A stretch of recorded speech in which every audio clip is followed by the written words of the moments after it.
Welcome to Tell Me Your Story, New Paradigms for a New World. I'm Richard Dugan, your host, and I thank you so much for joining us here on the program. It is always a pleasure to have you with us here as we come your way on Sundays at 7 a.m. and 7 p.m., Monday mornings at 1 a.m., Wednesday mornings at 9 a.m. That is our special edition of Tell Me Your Story. We hope that you will join us for all of those as we stream live at those times at richarddugan.com. And we have the podcast at SoundCloud, iTunes, TuneIn Radio, Spotify, Stitcher, Player FM, Blueberry, iHeartRadio, Amazon Music, and many other locations across the internet. We have a video cast on YouTube, and you can watch these interviews. You can sort of get to know us a little bit better through that process, and we hope that you will go to the YouTube channel and watch what we're doing, and also go to our guest's website. Well, what's our guest's website? We're going to tell you that in just a moment, and we hope that you will check out what they are talking about. We also hope that you will participate in the Decade of Perfect Vision, the 2020s, as we ask you to spend time going within, listening to that still small voice in that quiet, peaceful place that is only your own. And I will tell you that many years ago, I used to think about trying to find that place on the planet, somewhere that I could go and get away from everybody and just have some quiet time, just me time, just all by myself. And no, a man cave isn't going to cut it because other people can find it. And the more I thought about it, the more I thought, you know what, if I find the place here on this planet that's isolated and secluded and so forth, others will find it too. And then it dawned on me, the only place that nobody else can go to, that only I can go to, is that place within. So guess what? No paparazzi, okay? No cell phones there, no internet, okay? No interruptions. You just get to spend time with you. And I know sometimes that can be a little scary. Sure, we have that shadow side. Maybe we'll talk about that as well. But that's all part of what makes us who we are. We also ask that if you are able to do so to support this program, we would greatly appreciate any financial support. That's why we have a PayPal account. It's for your security as well as ours. When you go there and you want to send, they're going to ask you for an email address to whom to send it to.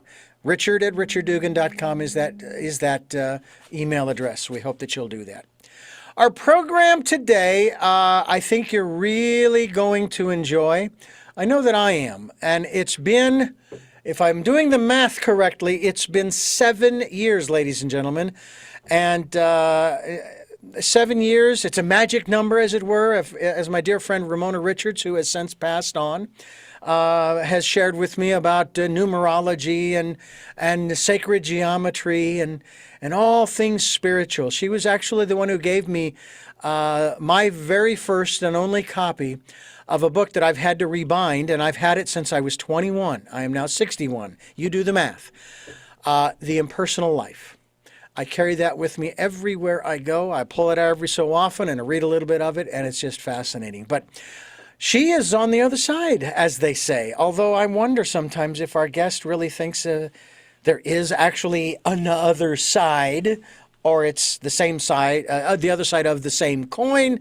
Mark Anthony is our guest. Mark, it is great to have you back. I am so sorry that it's been so long, but man, we've made it this far.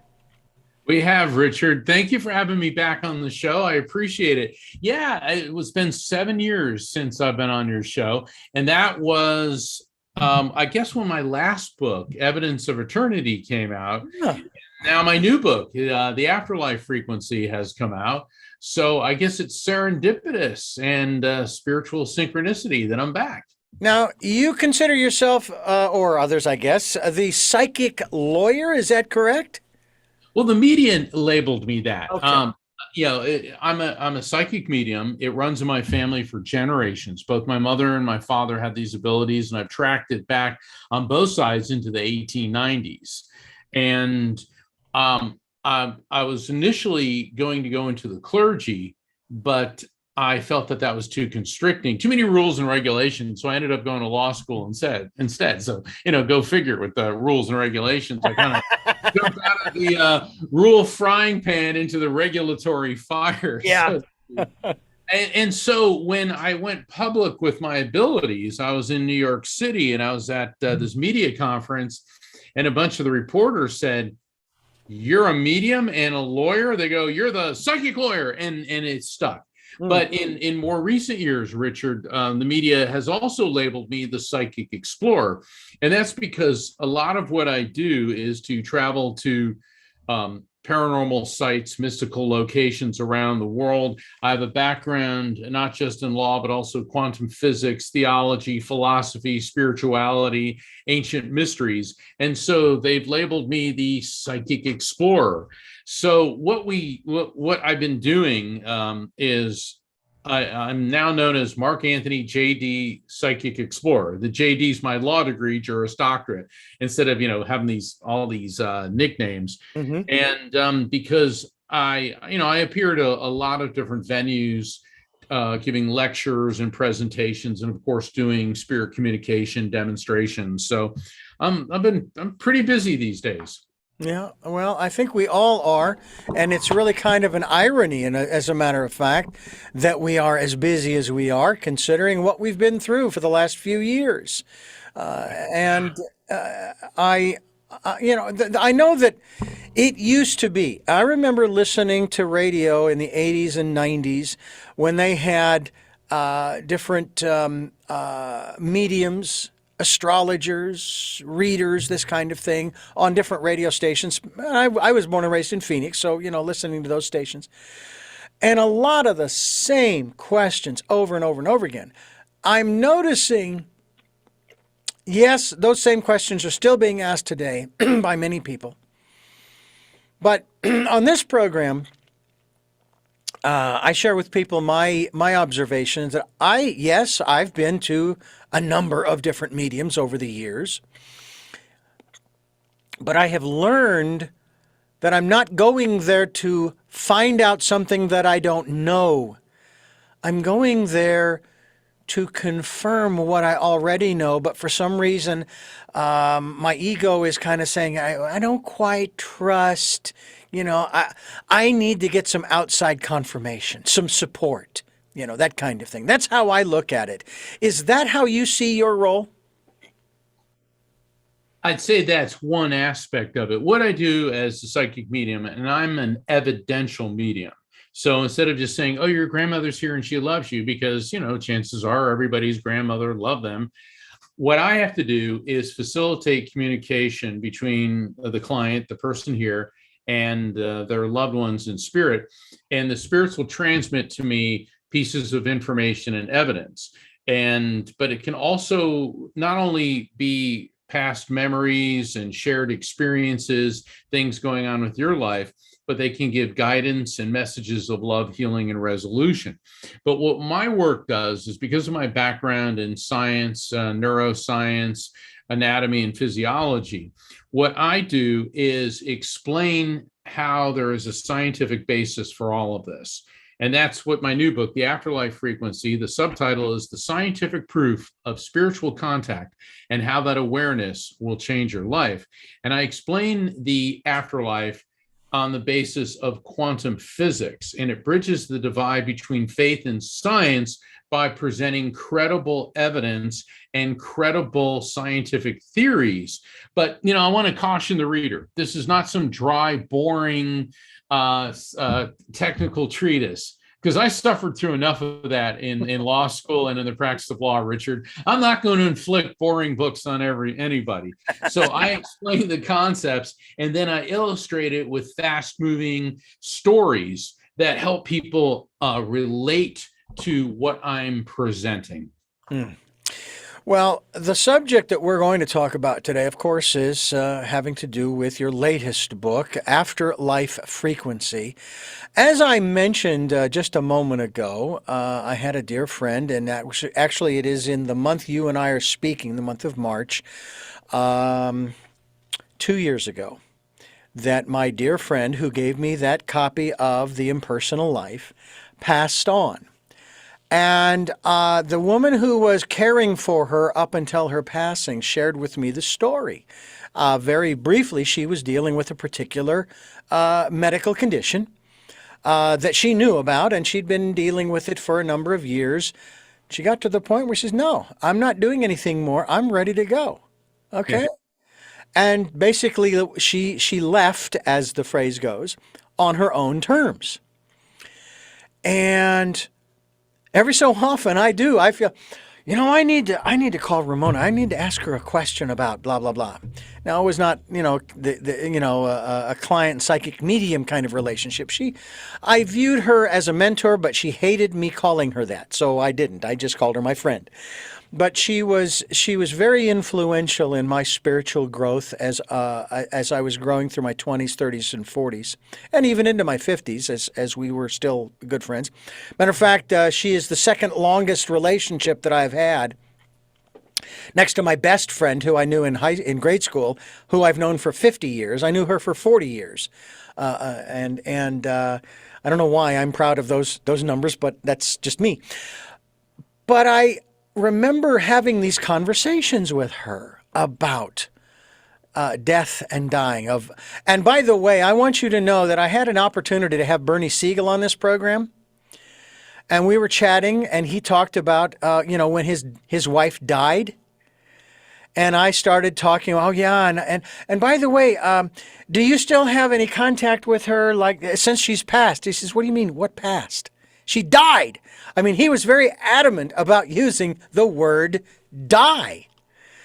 What are your thoughts about that? Because the only reason I would use other than the word death and dying is because those words are so negatively, energetically charged. And yet, that's sort of kind of the truth, is that the physical body ceases to function, and we have that definition under the word death or die. I tend to agree with you, Richard, that the word death and dying, yes, they apply to the physical body, but we are not these bodies. We are in these bodies. You need to think of your body like a car. And, some people have a really hot, flashy car that other people look at and say, "Hey, I'd like to take a spin on that one." And then others not so much. Okay. But the truth is that when your car ceases to function, what happens? You get out of the car and you move on. And it's the same thing with us. Now, what Bernie Siegel, and I can't speak for him, but dead in death, well, that helps people accept the physical loss. But what we have to realize is that our relationship goes from one of a physical nature to one of a spiritual nature. So to some extent, it is a good idea to let people understand that the physical presence of that person has ceased to exist. Because a lot of people, they wallow in a state of denial and they cling on to the physical. And I'm not criticizing people for doing that. I mean, particularly for parents who've lost children. That's the most devastating loss of all. And, your friend, your mentor, I mean, she meant the world to you. And of course, you miss her physical presence, but you receive this spiritual guidance. You get these feelings from her. And that indicates that your relationship has gone from one of a physical to one of a spiritual nature. And so, and I know that there is an afterlife. I mean, I communicate with spirits on a daily basis. I've conducted over 15,000 readings. I've been studied in laboratories. I've been brain mapped. I've been, put through all types of different tests, both in the US and the UK. And, the evidence is overwhelming that consciousness survives physical death. It's not just me. There's also the International Association for Near-Death Studies, the Institute of Noetic Sciences, the Near-Death Experience Research Foundation, Edgar Cayce Association for Research and Enlightenment. I could go on and on and on. The Division of Perceptual Studies at the University of Virginia, the Monroe Institute for Out-of-Body Experiences, University of Arizona's Survival of Consciousness programs, and those are just in the United States. Yeah. Mention what's going on worldwide. And so for the past 50 plus years, the scientific method of objective observation, without jumping to conclusions, but rather to gather evidence, and then after the evidence is gathered, to analyze it, has been applied to this phenomenon. And the results are that consciousness, the who and what you are, survives physical death. So really, the body may die, the car may die, but not who and what we are. Mm-hmm. As a little kid growing up, I used to think of myself as this tiny little being riding around somewhere up inside my head, looking out through the eyes, similar to the one little character from that movie with Will Smith, Men in Black. Yeah. And you remember that? Yeah. When the big alien's head pops open and there's this little guy in there. That's how I used to think of myself in terms of my existence. And that I was unique and that the rest of the world had no clue whatsoever about not only my existence, but that they were here for my existence. I mean, that was the thought that went through my had nothing. I wasn't into metaphysics and spirituality back then as a kid. I was profound, around barefoot in the yard. That's very profound, and that's also such a raw and honest revelation of a child. Yeah. You hear a lot of accounts. Like, I was one of those children around 3.5. I started seeing spirits, but mommy and daddy could see who I was talking to, so I have that verification. And then generally around the age of 5 to 6 is when children stop seeing spirits. And I've always wondered why that is. And it appears that children start getting conditioned. This isn't real. Plus, you start school, kindergarten or first grade, whatever. And so your mind begins to get focused on other things. And plus, your societal pressures, familial pressures, and you begin to tune that out. But children will come to these revelations. I mean, how many times have you heard of children say, oh, I saw Uncle Danny, and, Uncle Danny died before the child was even born, and they give a description of what Uncle Danny, looked like. So I think what you experienced was a revelation of spirituality. And yeah, because that's what you are. You're not this body. You're inside this body, peering out of it.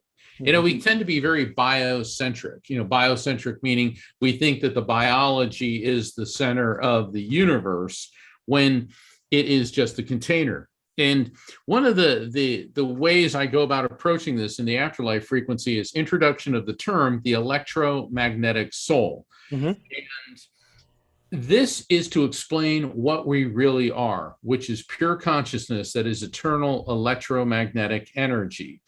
And this is the result of years of research. When I developed this term, every great spiritual teacher from, the sages of ancient India through Zoroaster, Moses, Buddha, Jesus, Confucius, Lao Tzu, Muhammad, Gandhi. I mean, we could go on, St. Francis of Assisi, Native American spiritualists. They all talk about the soul, the who and what we are, pre-existing the body, coming into the body, moving on after the body dies.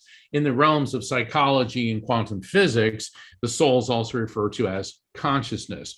Then we know from the laws of thermodynamics in physics that energy is neither created nor destroyed, only transferred from one form to another.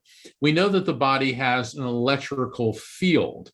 All right. And from the study of neuroscience, which is the study of the human brain, the most complex electrical system in the brain, in the body, is in the human brain.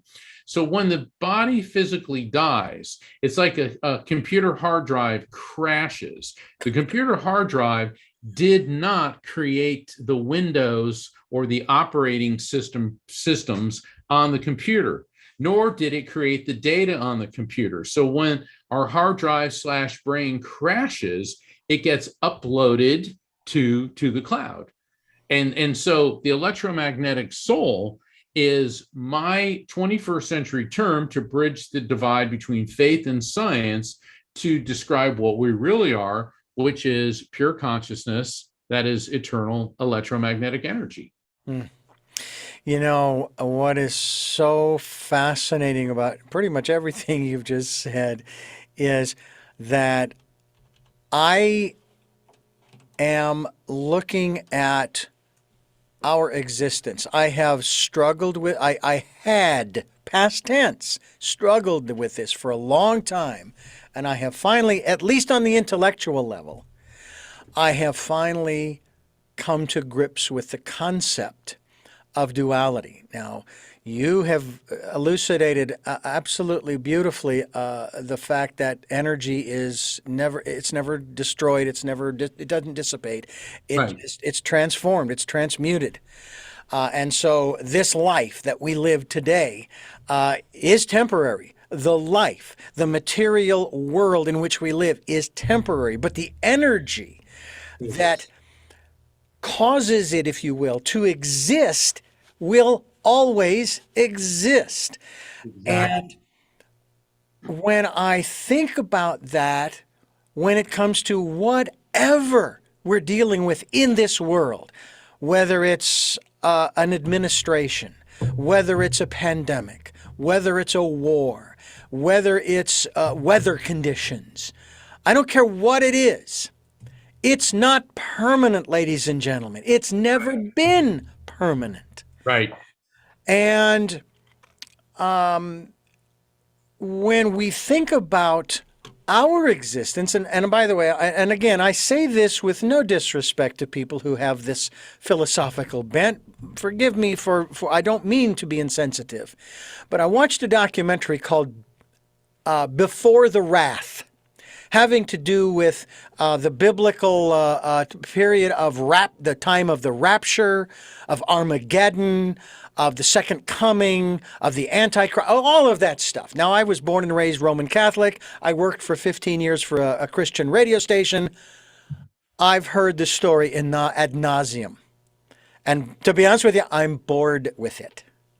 But they talked about how we're always asking the wrong question, when. We should be asking, why? Why?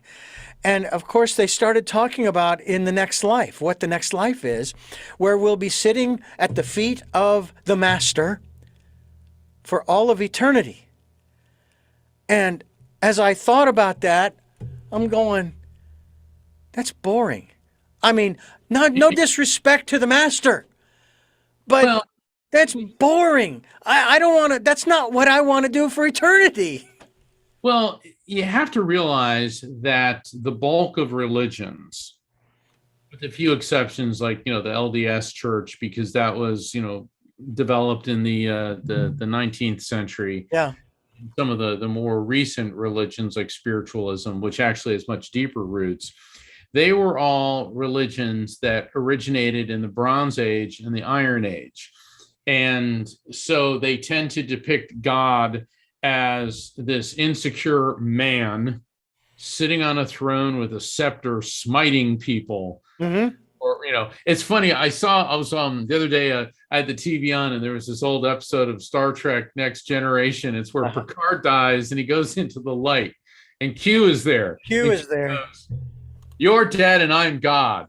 And Picard says, "You're not God." He goes, "Blasphemy. I should cast you out or smite you or something." And I just could not stop laughing, because there's this notion that God's this insecure man who has to smite people and who's jealous of other gods, which of course, there aren't. And but that is how people in those Bronze and Iron Age thousands of years ago, that's how they were able to conceive and to visualize this. Because in the work that I do, and you see this in near-death experiences, when people die and their consciousness, their electromagnetic soul leaves the body, and there's this floating sensation, then many times there's traveling through a tunnel into the light, encountering deceased loved ones, and then moving to a farther stage into the light. And this is what happened in my near-death experience, which I explain in the book. And that happened when I was 4. And then they're pulled back. It's because, they're resuscitated. What's happening here is we are in these material world bodies. So think of our body like a bottle and the brain as the cork in the bottle. Mm-hmm. And the brain doesn't create consciousness, it only hosts it. But our brain is designed for finite perception because everything we know has a limitation, a beginning, a middle, and an end. We think that time exists. Well, that makes sense because we're born, we grow old, we die. We base time on the rotation of the Earth on its axis. It gets light, it gets dark. So therefore, that's a unit of time. And so in an NDE, what's happening is we're in the transition from a finite form of perception to encountering the infinite. Now, for people for human beings, we have to create a point of reference of this omnipotent, this all-pervasive, interconnective energy. And so in ancient times, that would be a Caesar or a king or a Persian emperor or, the Chinese emperor or whatever. And so people tend to anthropomorphize this infinite energy, so it's something to relate to. In other words, it's easier for you and me to relate to God in the form of Jesus, this loving, compassionate, wise healer, than it is electromagnetic energy that interconnects everything in existence. Yeah. Okay. And so for the people who are people of faith and who do follow religions, and I'm not criticizing you, if that is what works for you, then do it. Where things go astray is when it turns into, well, my religion is superior to yours. That's it. Yeah. And then we get into this very primitive us versus them syndrome. And that's the downside of religion. Because I remember something that Pope John Paul II said. He said that people should follow the teachings of their religions. And he meant about peace, about we're all the children of God, about love, about compassion, about charity. But what happens is it gets turned into a moral justification for people's ego-driven agendas. Mm-hmm. So because Christ never said, start an insurrection, invade, and smite those who not look like you. I mean, Jesus never said that. I mean, have you ever heard of a war waged because of the teachings of Buddha? I mean, you don't hear that because they didn't. And then I know we're getting off into a religious discussion, but it's hard to talk about the afterlife and not have that overlap, because when you look at things like, the Bible, the big question is it literal or is it metaphor? Like, I'm going to be giving a presentation to the International Association of Near-Death Studies over Labor Day weekend at their annual conference. And part of my presentation, I'm taking a couple passages, and one of them is Jacob's ladder. Now, Jacob's ladder in the book of Jacob, which is the Old Testament, is one of the most mystical, most studied, most, questioned passages.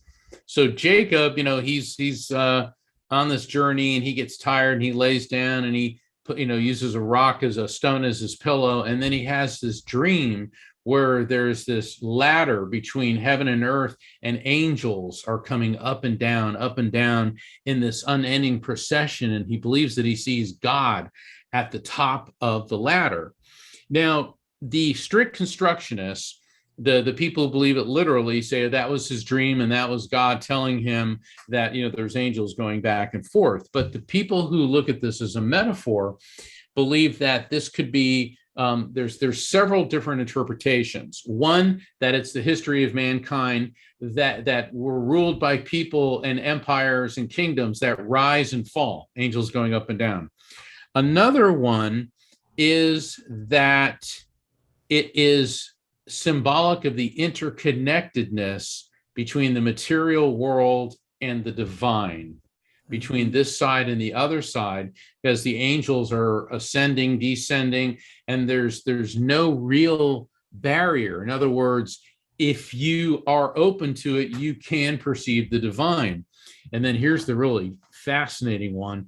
Others believe that this could be a metaphor for reincarnation, that the angels going to heaven, this is a person's soul, they die, they go to heaven, and then they return to earth. So it's really fascinating, because I remember being a kid, and I remember being in religion class. I went to Catholic school. We had to draw pictures of Jacob's ladder. Noah's Ark was always my favorite, because it was cool to draw a big boat with giraffes and elephants and stuff hanging off of it. But the thing is, some of these passages, and many of them very well may be metaphors. And if you look at the way Jesus taught, and now granted, that's in the Old Testament, but I'm looking at scripture in the big picture. Mm-hmm. A lot of the teachings are parables, which mean they're metaphors to teach people through an illustration. Yeah. Mark Anthony's our guest here on the program. We're talking about afterlife frequencies, and I wanted to ask you in regards to the afterlife. You mentioned a whole bunch of different organizations. IONS has been on this program a number of times. We have a local chapter here in Santa Barbara. Yes. But I also participated in something that I found not only extraordinarily fascinating, but actually quite... at least as that experience goes, quite comforting, quite peaceful. And it was called Life Between Lives. Dr. Newton? Yeah. Yeah. And I actually have 2 or 3, maybe 4 of his books on my Audible device. By the way, I also have your 2 books. The current one, which is also Audible, Afterlife Frequency, on my Amazon Audible device that I'm going to sit and listen to, that you actually narrated. Not every author does that, and that's pretty cool, because that takes some time. It's one thing to write it, okay, which takes a heck of a lot of time. A heck of a long time, yeah. But then to sit there and read it, not necessarily flawlessly, because I know you probably had an editor, who took care of all of that. But this Life Between Lives was so fascinating to me when I first was introduced to it. Found out that there was a good friend of mine who was actually a practitioner. He's the only one in the area. And he took me through the hypnosis process. Past life regression. Yeah. Past life regression. This was after I had read 2 of the books by Dr. Newton about his case studies. And there were never any leading questions. So do you see this? Do you hear this? Do you smell this? Do you take, Right. What do you see? What do you hear? Describe, and so forth. And I have to say that what was fascinating to me was the visit to my life before this one, and then the transition into that space, the life between lives. It was extraordinary. And I actually miss my past life in that it seemed much simpler. It's similar to what I'm living today, although there were no electronics in that day. It was more the pioneer days. I had a farm, had a barn. The farm and the barn burned. I had a cabin up in the mountains, which is where I went. And one day I went out and sat down on the porch and put my feet up on the rail, tipped my hat back, and I said, been a good life. And I left. I just left. Now, does that seem to be a problem with a lot of people, that it's not so much what is on the other side, which nobody can definitively verify and confirm, because no one's been there and then come back, if you know what I mean? Well, I beg to differ. Okay. That's what near-death experiences are. Is a near-death experience it's like a rubber band. Mm-hmm. attach to it, and you get right, and you touch the other side, Right and to the edge. it. What I do, I actually communicate with the electromagnetic souls that are on the other side. Okay. And so my book goes even further than those, because it gives the scientific explanation, which is the electromagnetic soul. So when we die, what happens is, think of your soul as a drop of water, and it leaves and it plunges into this eternal sea of souls that I refer to as the collective consciousness. And so when we're communicating with a spirit, spirits are never alone. So when you become part of the collective consciousness, you don't lose your individuality. What happens then is you're interlinked energetically with other spirits that are linked to other spirits that are linked to other spirits. And so during spirit communication, they can come forward. And that's why when interfacing and communicating with spirits, they can give you information that far exceeds anything that they knew in this life. Yeah. That makes me think of the character, going back to Star Trek, only this was Deep Space Nine, of the character Odo, the changeling. Yes. When he went back to his home planet and he went into that liquid. Yeah. They called it, what do they call it? The Great Link. Yeah. The Great Link. Great Link. And it's interesting is because the Trek writers, they do a lot of research on these things. But there is a similarity. It's just that in the collective consciousness, and Edgar Cayce talked about this too. He called it the universal mind. Mm-hmm. And so one of the concepts that I present in the Afterlife frequency is collective consciousness communication. And so, for example, I was doing a public event, and I do, this happens in pretty much every public venue. What will happen is there'll be a group of spirits coming forward that may have a commonality among themselves, or there is a commonality among the recipients. For example, so I'm doing this and I keep hearing the word Paisley. So I say, does Paisley make sense to anybody? 3 hands go up. This first woman stands up and says, I was at the mall today and I was walking by Macy's and I felt that I needed to go in and buy a Paisley skirt. And then this gentleman said, well, my father died recently and I was going through his belongings yesterday. And for some reason, I just wanted his Paisley tie. And then this other woman said, well, my grandmother's name was Paisley. Wow. Then all of a sudden, all the spirits connected with the Paisleys. And I said, I started talking about pancreas and thyroid. And one says, oh my gosh, my grandmother died of pancreatic cancer. This other guy said, oh, I just had, and what had happened was all the Paisleys came in together and the recipients all had that commonality. And then they came in, gave collective messages to each of them, and then narrowed it to give them specific messages to each of them. And I see this time and time again.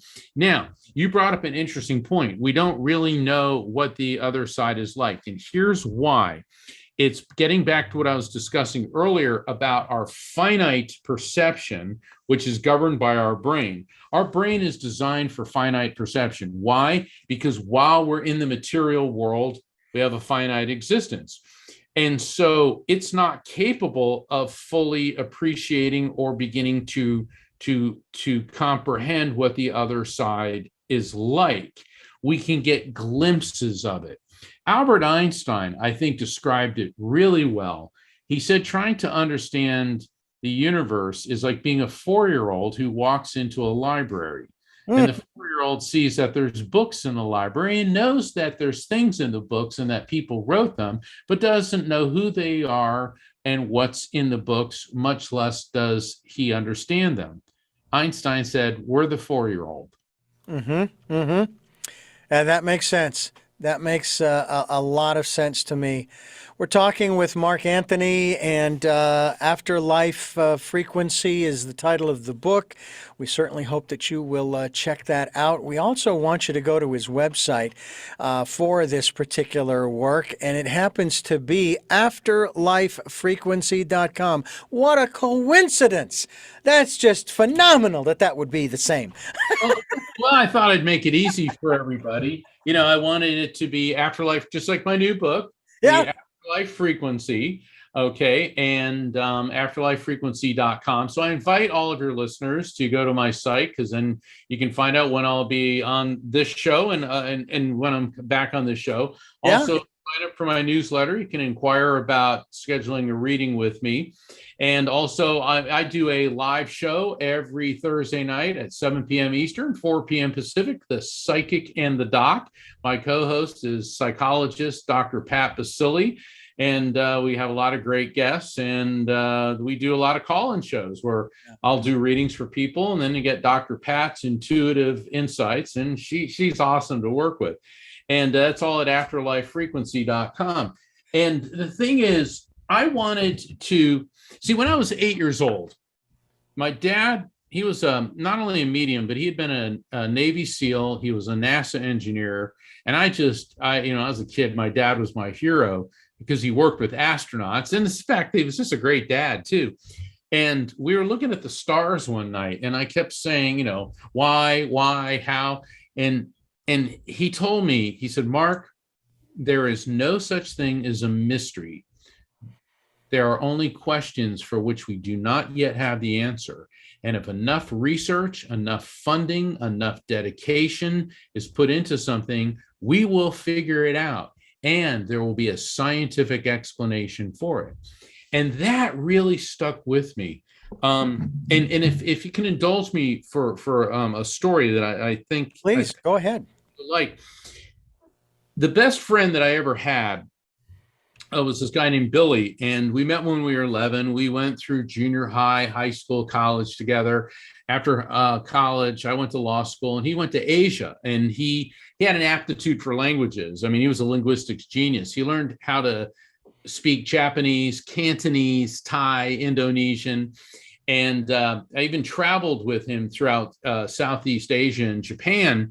In fact, the Afterlife Frequency starts with an adventure in Thailand where things almost went really badly, to the point where I would not be here, material wise, that's for sure. That starts off the book.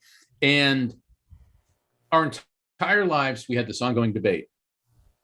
Is there an afterlife? And we had both been raised Catholic. Now, he was an atheist, and of course, I was arguing the other side, so to speak. And it was just something we always talked about. And I remember when we were in Asia, and I'd be going to these temples, because I was always talking to the Buddhist priests, and I wanted to go to their services and understand the culture. And he would say to me, I don't believe this because there's no technology to prove it. He said, but somehow I don't understand how you do the psychic thing. So we had this thing going on. And I remember he asked me to perform his wedding ceremony. He met this absolutely amazing woman in Japan, and they got married in Florida. And, Richard, it was one of the happiest days of my life. There I am. I'm standing on this raised platform. My best friend and his bride, who became my new best friend, and everybody that I loved was there that day. His parents, my parents, all our friends from college. It was one of those shining stars. Mm-hmm. Well, about 2 years after that, he died from suicide. And I was just absolutely crushed. And there's a lot more to it. But a year and a half after he died, he passed. I was at a paranormal convention, and my first book, Never Letting Go, came out. Afterlife Frequency is my third. And I had just done my presentation, and I was in the conference room, or the convention center rather, and I was signing books. And my manager, Rocky, was walking around looking at all the other vendors, and she walked by this one table where they were displaying paranormal investigation equipment, including the Spirit Box, which scans EM frequencies. And she's walking by, and she hears, "Get Mark." And she stops and she looks at it, and the investigator, he's looking at it, and all of a sudden it goes, "Get Mark." And he goes, "Do you think he means your Mark Anthony?" So they're screaming, Mark, get over here. And I'm like, what is going on? So I get up and I run over. And as I come up to it, I hear, "Dude." And I mean, I stopped in my tracks, Richard. And then I hear, "Love you, bro." And I looked at Rocky because she knew him. She goes, Mark, that's Billy's voice. And tears are coming out of my eyes. And I'm looking at this. And, at first it was just, oh my God, I can't believe this happened.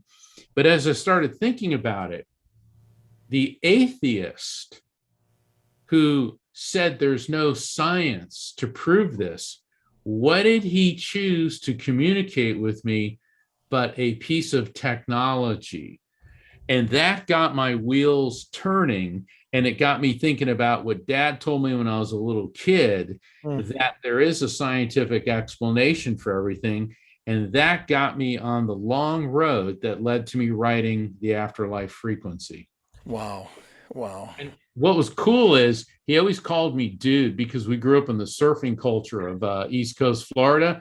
And the very last thing he ever did say to me in this world, I remember he hugged me and goes, love you, bro.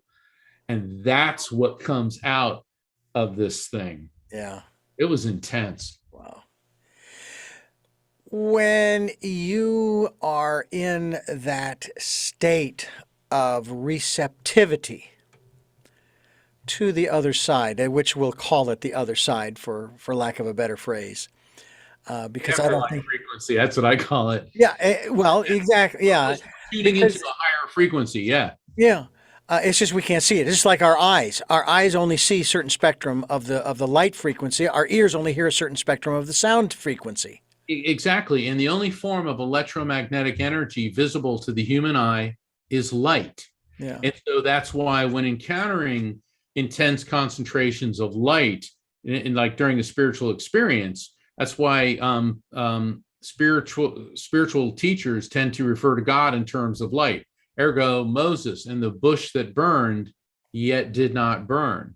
How in the Bronze Age would you describe an intense concentration of electromagnetic energy? You describe it in the vernacular of the day and as the most powerful form of energy you would know, fire. Yeah. Okay. And you can go through all the religions. They all have, stories like that. And you're absolutely right. What we can hear is very limited. I mean, our dogs hear and cats hear so much more than we do. Yeah. So it's naive, if not ridiculous, to think that the universe and the multiverses are only what we can perceive with our limited, finite perception of the five physical senses. Well, I still remember that movie, The Sixth Sense. I see dead people. And not realizing, even at that point, and no spoiler alert here, what he was actually looking at. And when you get to the end of the movie, you're going, oh, really? Wow. Yeah, that was great. That was great. It was. It really was. I find it, I myself, I don't know about you. You've already had, at 4 years of age, you had a near-death experience. I have never had anything like that. I wouldn't be opposed to having one, but I'd like to have it without the physical trauma, that might go along with it. That would be nice. That would be very nice. By the way, talking about religions and so forth, I had on this program many years ago a born-again, evangelical, fundamentalist Christian who practiced out-of-body experiences, which blew me away. I'm going, where in the Bible does it say you can do that? And he says, nowhere. I said, really? And why do you do it? He says, because I like it. Okay. I'm not judging. I am absolutely not judging. If that's what, he's doing and he's enjoying it. And have you ever wanted to stay? Oh, no. I always want to come back. I don't know about you, Mark, but if today's my day, even though I have a ton of things I still want to do in my life, I want to live to be as old as my great-grandmother on my mother's side, and she lived to be 100. I'm 61. What does that tell you? I've got another lifetime, at least, right? Yeah. But if today's my day, I'm good. I'm good to go. I hope it's not. I hope it's not tomorrow or the next day. I'm hoping it is another 39 or 40 plus or more years down the road.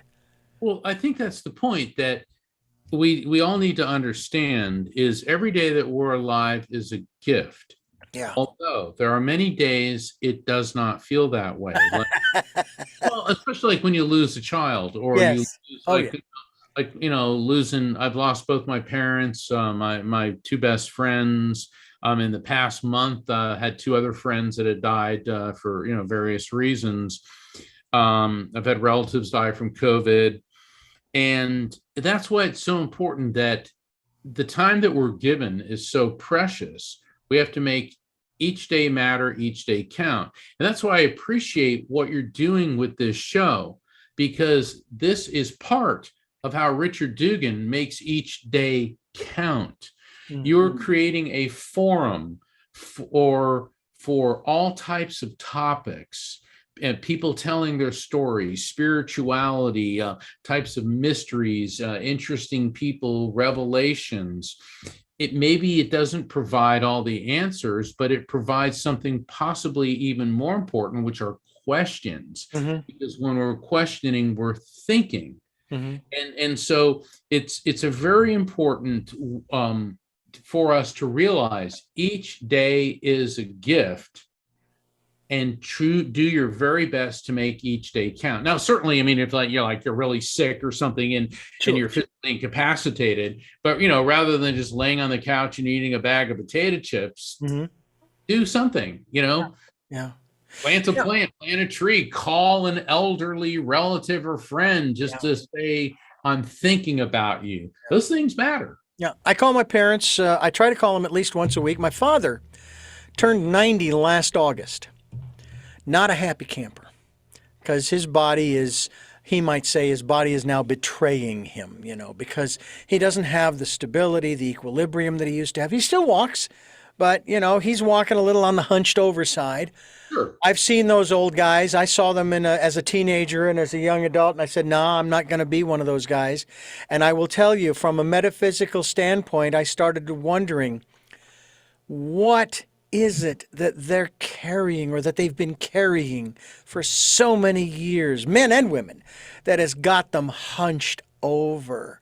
Because 9 times out of 10, it's not osteoporosis. Okay, maybe on a medical level it is. No. They're carrying some kind of weight of their own choosing, whether it's something that happened to them, something that happened to someone else that they can't deal with, they don't want to deal, whatever. And it's like, I don't want to do that, ladies and gentlemen. And my wife catches me every so often, not hunched over, but actually as I'm walking, I'm actually leaning forward. Not hunched over, but leaning forward. I'm not exactly sure what that means. I said, okay, well, I'll work on standing up straighter, and walking straighter, more erect and that kind of thing. And my father, I remember when he was 70, 20 years ago, we were sitting around at his birthday party. I said, so Dad, how's it feel to be 70? And he answered with 2 responses. He says, 1, I didn't expect to live this long, but I'm glad I'm here. And I have not asked him that question again, because as he's gotten older, and especially at the age of 90, I would venture he would say the same thing about the first part. I didn't expect to live this long. And I'm not saying that he wants to leave, but I know that he's not happy with his physical body. And you used the analogy of a car. I use that all the time. How many cars have you had? I mean, I didn't start driving until I was 38, Mark, okay? Until I was 38. My first vehicle was a 1973 Plymouth Fury 3. A land yacht, as they called them, or a land boat. Or yeah, land yachts. And then, believe it or not, I traded that in on a 1998 Chevy Metro. I went from a land yacht to a dinghy. But then I've had a Toyota van. I have had a Volkswagen Jetta. We've had a Subaru, a Volvo. Now we're in a Ford F-150 with a travel trailer. Look at all the vehicles that we have changed over the years. And I think about that passage in the Bible about, hey, a year is as a day and a day as a year, that kind of thing, maybe a year is a lifetime. in that respect. And every lifetime we change vehicles. You know, Yeah, we get out of exactly. this one and we get into a new one. And hopefully maybe we get into a better one.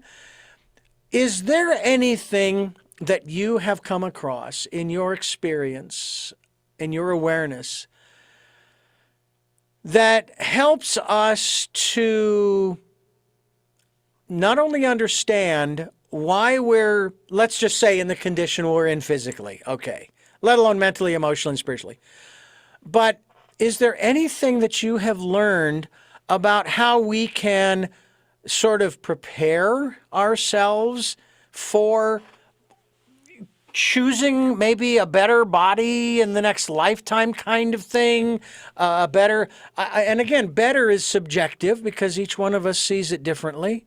I liked what one country song said. I'm big into country music these days, and something along the lines of, "We didn't had it all, but we had enough." Something along those lines. Yeah, yeah.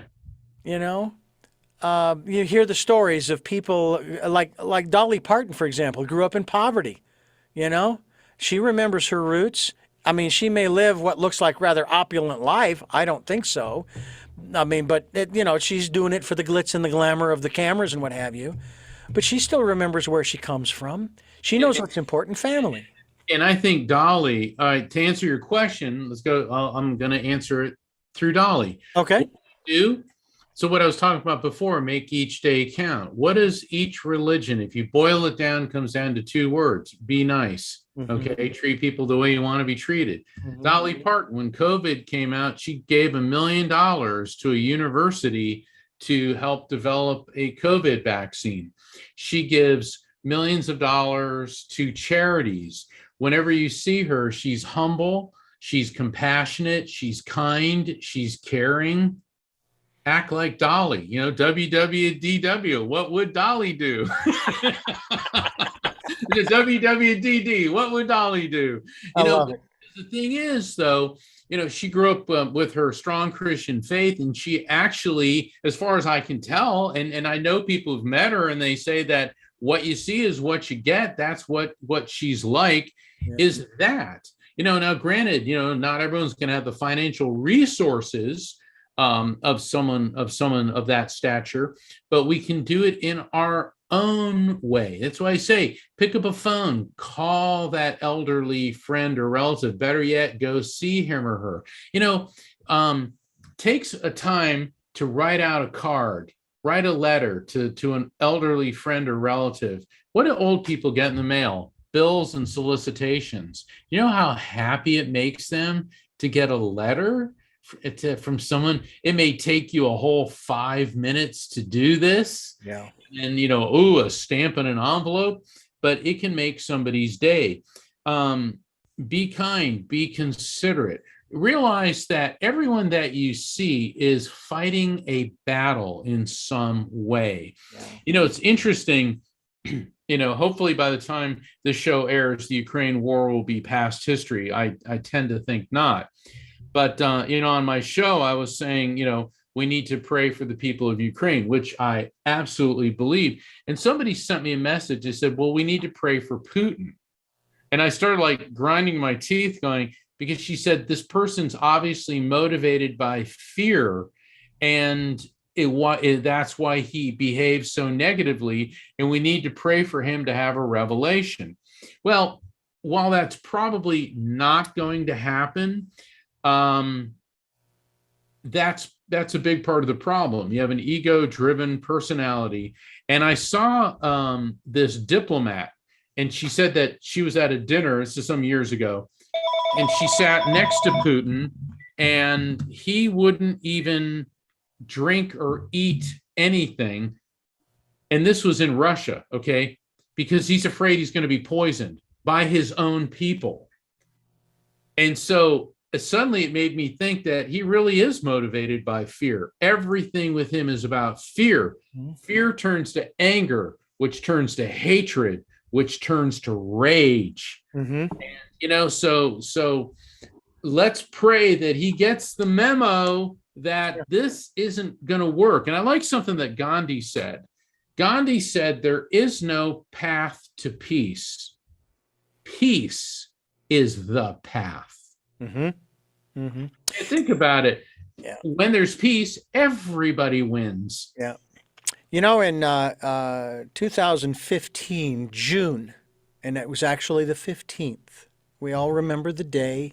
Oh, yeah. Yeah. And I remember listening to the news and saying, no, I don't want this guy.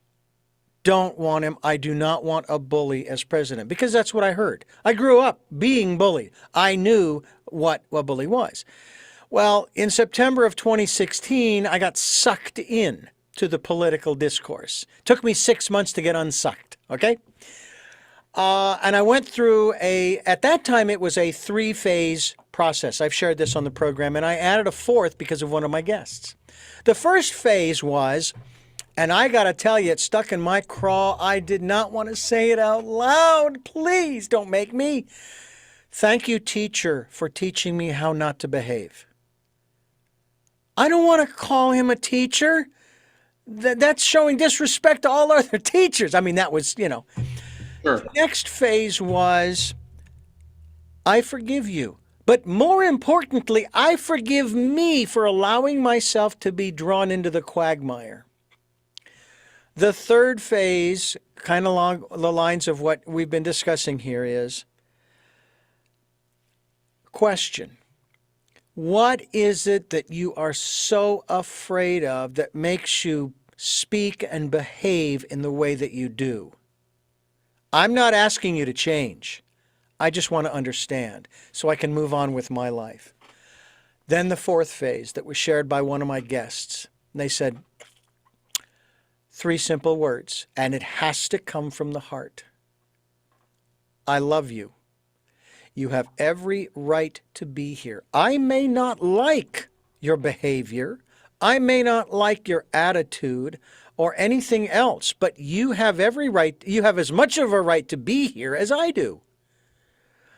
And that is a really hard one for a lot of people because of the angst, animosity, the frustration, and so on and so on and so on.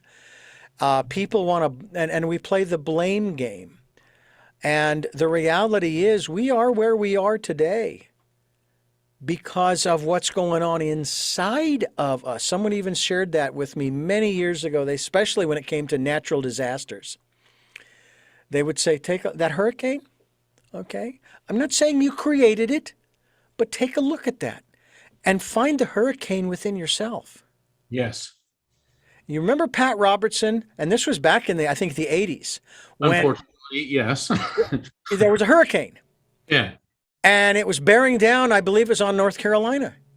And he said, we're going to pray that God will move that hurricane. And it moved. Now, did it move because it was going to anyway, or did it move because of prayer? Does it matter? Not really. Because again, it's all about energy, right? It's all about energy.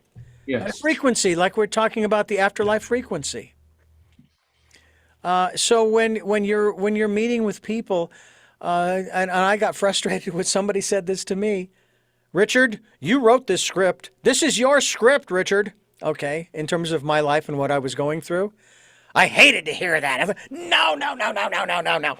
But see, I've never liked playing the victim. And it's true. I wrote this script. You wrote your script. And Putin has written his script. And everybody has written their own script. But that does not mean that we have to stick to that script. Exactly.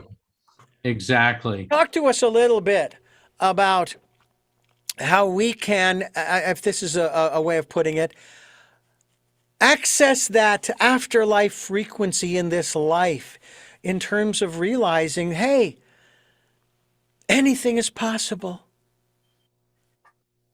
Well, I developed and introduced what's called the raft technique. And that's because, I was trying to figure out, how do I explain to people who are not mediums how they can benefit from spirit communication? Because a lot of my colleagues are like, I'm going to turn you into a medium, take my course. The truth is, not everybody is a medium, just like not everybody. I mean, anybody can bang around on a guitar, but not everyone's going to be a Brad Paisley or a Slash or a Jimmy Page. Anybody can swim, but not everybody's going to be a Michael Phelps. People can do math, but they're not going to be an Albert Einstein or a Stephen Hawking. We're all good at different things. And I was working here in my office and I hit the dreaded writer's block. So I thought I'd go for a walk, and I start heading towards the ocean because I live near the beach. I thought, I'll take a walk on the beach. So I got these cold chills and tingles. So I know that that's electromagnetic activity, and I do an about face. And I'm being guided to walk down this bike path near my house. And I see these two objects glowing in the light. And I go to pick them up, and it's a nickel and a penny. And I hear my mom's voice in my head. If their head's down, it's bad luck. And I'm laughing because my mom's family is Italian and there's a superstition for all occasions. Then I hear my dad's voice. It's money, grab it. So I grab these 2 coins and I'm looking at them, Richard, and I go, oh, a nickel and a penny, it's 6 cents. And I said, whoa, 6 cents. And the chills intensify.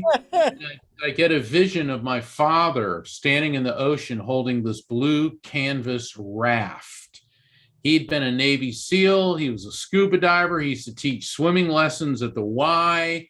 And then it dawned on me, my parents, I hear their voices, teach people how to recognize signs from spirits, accept the contact is real, feel it without overthinking it, and trust the message. Whammo. I run back home and just the words fly out of me. And I realized this is how to teach people how to tune into that afterlife frequency. And it can happen it can and does happen to all of us. And it doesn't just apply to a situation like that. Maybe you had a dream where you felt that a loved one came and talked to you. You can apply the raft technique to recognize, accept, feel, and trust. You'll start seeing what the message is. You can apply it if you had a near-death experience or a shared death experience where a terminally ill loved one is dying, and prior to their death, all of a sudden you start to see the spirits they're interacting with, and you may even get caught up in their life review and feel that you're catching a glimpse of the other side of the afterlife frequency. This is a new line of research that we've been conducting. And so the afterlife frequency teaches the reader how to recognize, accept, feel without overthinking. That's the third step where people get all caught up. Oh, this is a coincidence. I'm imagining it. This can't be. That's where I call it cross-examining the experience. So you would have me believe, and so you start and it fizzles out. So if you can get through that, then you hit the fourth step, which is trust. Mm-hmm. Messages from the divine, messages from spirits are about love, healing, peace, resolution, and protection. They're never about anger, bigotry, hatred, and violence. So when you say someone, I am a shaman, let's do an insurrection. Oh, I am a jihadist, let's put on a bomb vest. No, those are not messages from spirits. Those are not messages from God. Those are messages from that person's own ego, edging God out.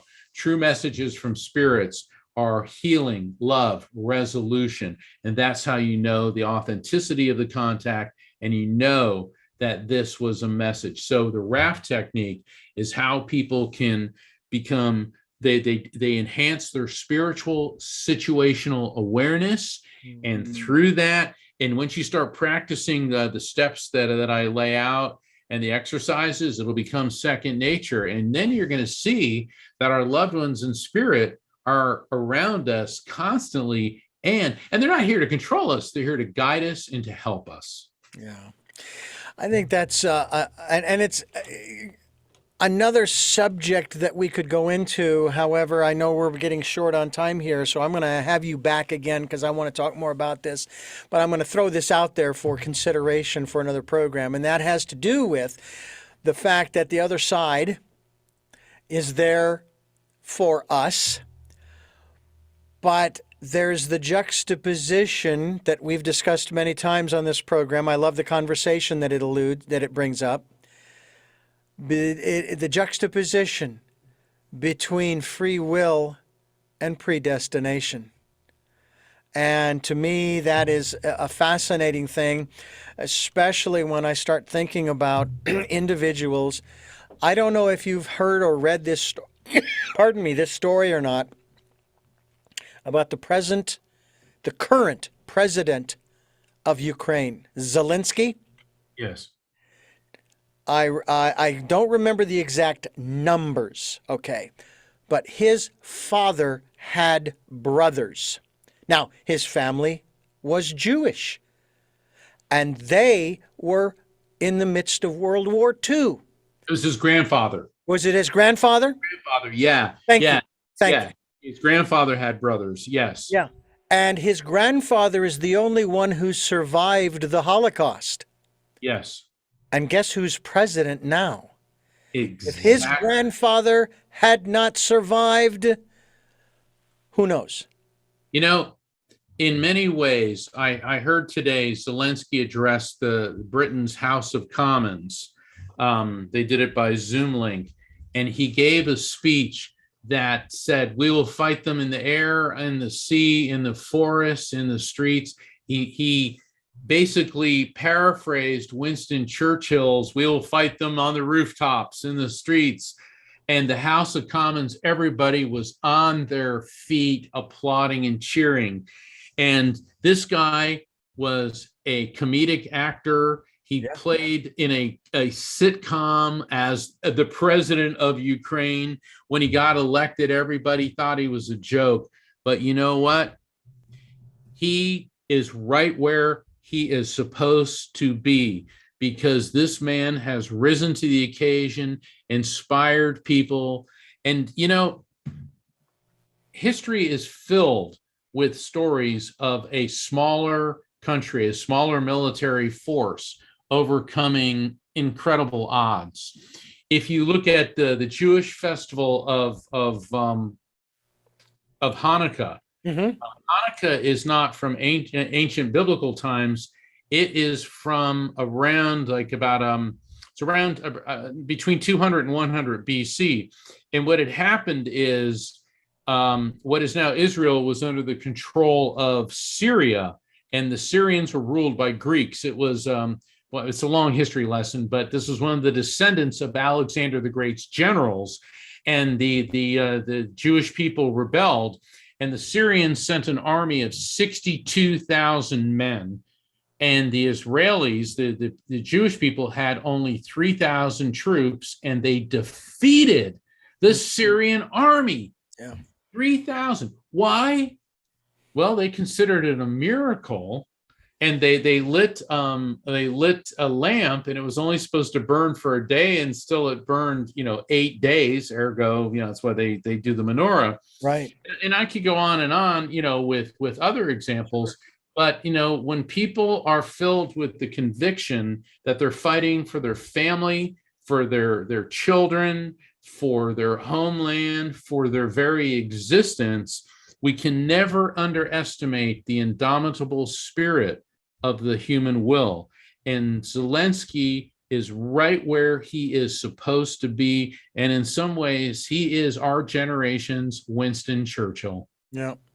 And I think that, and I have to say that a couple of days ago, I was listening to a program and actually producing it, and they were talking about being genuinely happy. Okay, not just ha ha ha ha, but genuinely at peace within and happy and so forth. And it brought to my mind this image that if I had the wherewithal, I would be getting on a plane and I would be flying to Moscow. And I would be getting off of that plane and I would be going straight to the Kremlin. And I would walk up to Putin and I would grab him by the ear and say, "That's it. That's it. Enough. You are not going to play this game anymore. You're done. It's over." And it's like, I feel as though that's almost what we need. We need a matriarchal figure to go in there and grab him by the ear and tell him, "That's it. It's enough. No more. You're done. Now you're going for a permanent timeout." I'm not saying kill him. Don't get me wrong. I'm not advocating that. He certainly has got to face the war crimes that they say he allegedly has committed. But it's like, We're in the frickin' 21st century, ladies and gentlemen. Yeah. This is not the way we handle things in the 21st century, in what I like to think of as an enlightened age. Well, exactly, because he's behaving like a dictator from the 20th A little century. kid, he's a child, he's a 2-year-old. Well, this also is, as an attorney and as a historian, studying our founding fathers. Now, they were flawed human beings, to be Sure. sure. I mean, several of them owned slaves, which is, there's no excuse. It's totally reprehensible. But they did understand something: separation of powers. You cannot vest total power into one person, because power corrupts and absolute power corrupts absolutely. Yep. And thank God we had these visionaries who realized you have to separate powers. Now, granted, we've had presidents who've abused power, but there's no such mechanism in Russia. And I really do hope that Mr. Putin comes to a revelation that he's painted himself into a corner, and he may reduce Ukrainian cities to rubble, but he will never conquer the Ukrainian people. No, I do not believe that that is the case. The one thing that strikes me too is people like this. What are you going to do? Kill them all? Then what have you accomplished? And what are you going to do? Destroy and turn the entire nation to rubble? What have you accomplished? Right. And then who's going to pay for it? Yeah. Okay.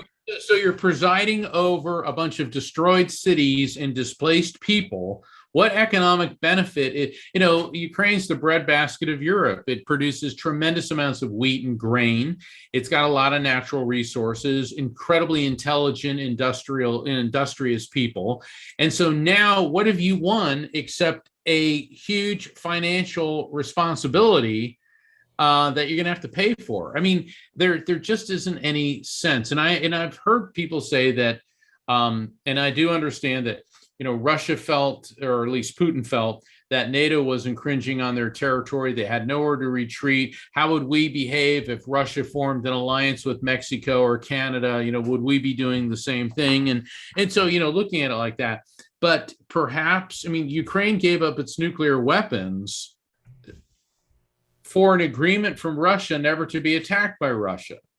Okay? Because if Ukraine had nuclear weapons, this wouldn't be happening. And I'm not in favor of nuclear proliferation. Sure. It's just that separation of powers is absolutely essential. And unfortunately, in Russia, China, North Korea, Iran, Saudi Arabia, and many other countries around the world, they are autocracies, not democracy. And this is yet another struggle against autocracy versus democracy. I guess we've gotten off the topic of that, but there's no hell in the spiritual sense on the other side. Hell is here on earth. And I do explain this in great detail in the Afterlife frequency, that hell is a myth, a metaphor, and unfortunately very real. And for the people in Ukraine right now, they are going through hell. Yeah. But I do like something Winston Churchill said, since we're talking about that. He said, when you're going through hell, keep going. And so the people of Ukraine, they need to be in our hearts and our minds, and may cooler heads prevail. May the Gandhi said there will always be tyrants, thugs, and murderers, but in the end, they always fall, and the way of peace and love win out. He said, think of that always. So let's hope that happens sooner rather than later, and with a nuclear-free outcome. Yes, absolutely, and I ditto those sentiments exactly. Mark Anthony, my guest, and actually it's a nice segue into the whole aspect of afterlife frequency, because everything is temporary, and this too shall pass, and we will move into the next phase in our history, in our existence. As REM says, it's the end of the world as we know it. And the next moment it's also the end of the world as we know it. And the next moment, and the next moment. I can't go back to my childhood and live the way that I did when I was a kid growing up in the neighborhood that I lived in, because it's all been paved over, and it's just it's, to me, it's not beautiful. We had green grass. We had yards all up and down the block, no fences, and we played in the middle of the street because it was T sections at both ends of the street, so that no car was going to come racing. You'd see it come around the corner. Oh, everybody out of the street! Car coming. It was wonderful. But that's just the way that it is. So now we need to find, and that's why I'm such an advocate, I'm sure you are too, of going within, of listening to that still small voice. And that's part of this process of understanding the afterlife frequency as well. Absolutely. So, Richard, I want to thank you for having me on the show. It's been a great honor. I mean, we could talk all day. Yeah. So I would love to come back and we'll continue our conversation. And I want to thank all your listeners for tuning in. Let me tell you, I'm on a lot of shows, but Richard, he's a cut above. Well, thank you. Thank you so much. I do have 3 final questions I ask all of my guests. I asked you 3 questions at the end of our last interview because I've been doing it since we started doing this in 2007. The questions have shifted ever so slightly. I will ask those in just a moment, but I want to remind you, the listener and the viewer, that you are listening to and watching Tell Me Your Story, New Paradigms for a New World, where we're giving you choices and knowledge of those choices to help make your dreams come true. Sundays at 7 a.m. and 7 p.m., Monday mornings at 1 a.m., streaming live at those times. Don't miss out on the 9 a.m. Wednesday program. That's our special edition of Tell Me Your Story. Podcasts are on SoundCloud, iTunes, TuneIn Radio, Spotify, Stitcher, Player FM, iHeartRadio, Amazon Music, many other locations across the internet. And we're on YouTube, where you can watch these interviews as well. We will be linked to Mark's website, which is afterlifefrequency.com. Title of the book as well. Well, without the .com. And so please subscribe, watch and listen, connect with Mark, pick up a copy of his books. They're both, the 2 books now are audibles. This one in particular, Afterlife Frequency. I have it, so I know that it's out there. So I have 3 books. You have 3 books. That's right. This is my 3rd book. Yeah, first one's Never Letting Go. The second one is Evidence of Eternity, and my new book is The Afterlife Frequency. Absolutely, and get all 3, folks. They're all on Audible, Kindle. You can get them through Amazon, all fine bookstores, and like Richard said, you just visit my website, afterlifefrequency.com. You can order them, through there. Absolutely. We also ask you to participate in the Decade of Perfect Vision, the 2020s, where we ask you to spend some time in that quiet, peaceful, calm, still place and listen to that still small voice and get that inspiration and encouragement, instruction, education, all of the good things that are there for you. And if you'd like to support the work we're doing, PayPal is the company that we deal with, and it's there for your security as well as ours. So whatever you can contribute to what we're doing here to keep us moving forward, and we will keep moving forward, I will tell you right now. All you have to do is put in my email address, richard@richarddugan.com, when it asks for the email address that you want to send the funds to. And we thank you for those who have helped and for those who will help. Now we're going to move on to what I like to call the lightning round of our game show called Tell Me Your Story, where we ask the 3 final questions of our guest. And our first question is, who is Mark Anthony? I'm just a guy.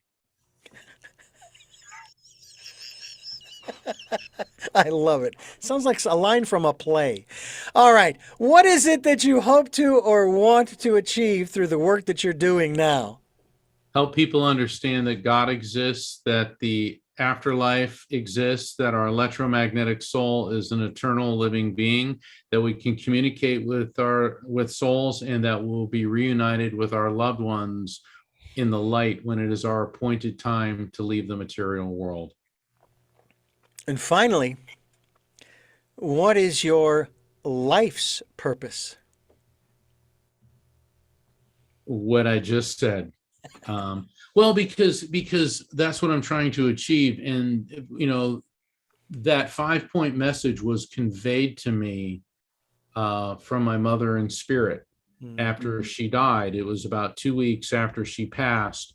And I was driving I was practicing law full time then. And I was coming back from court and I was grieving her. And I pulled over in a parking spot to regroup because I didn't want to walk into my office devastated. And this flash of light goes off. And I wasn't sure if it was in the car or in my head, but I turned to the passenger side and I saw the silhouette of my mother in this silver white light. And she said, "You've been given the gift of mediumship so that you would not be crushed by grief.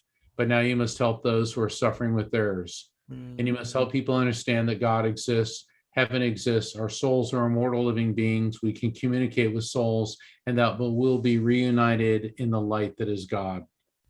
Let me tell you, a lot of people talk about aha moments in their life. Sometimes they're subtle. Mine was like a fire hose right in the face. And I remember sitting there and I was drenched in sweat. Literally, I was just, because, I was a medium, but, I was also a litigator and in court, 5 days a week. And here I am receiving a message from my mother who died 2 weeks ago that this whole new life was about to start. And within a year, I was out of the practice of law. I was doing mediumship full time, and I had my first book, Never Letting Go, come out. So it's interesting what you're talking about before that, we have some control, quite a bit of free will over our life, but there are some times when the door just doesn't open, you get thrown right through it. And that's what happened. And that's not always a bad thing. Yeah. Well, Mark Anthony, thank you again for joining us here on the program. And I do encourage people to go to your website, afterlifefrequency.com, to find out more about the work that you are doing and to connect with you. And we do look forward to having you back again to talk a little bit about the aspects when it comes to the afterlife and when it comes to this process of transmuting from one existence to the next as a soul being, the aspects of free will versus predestination. I think it'll be an interesting conversation. Absolutely. Thank you, Richard. And I thank you for listening to and watching Tell Me Your Story, New Paradigms for a New World. We are giving you choices and knowledge of those choices to help make your dreams come true. Until our next broadcast, podcast, videocast, love to lol.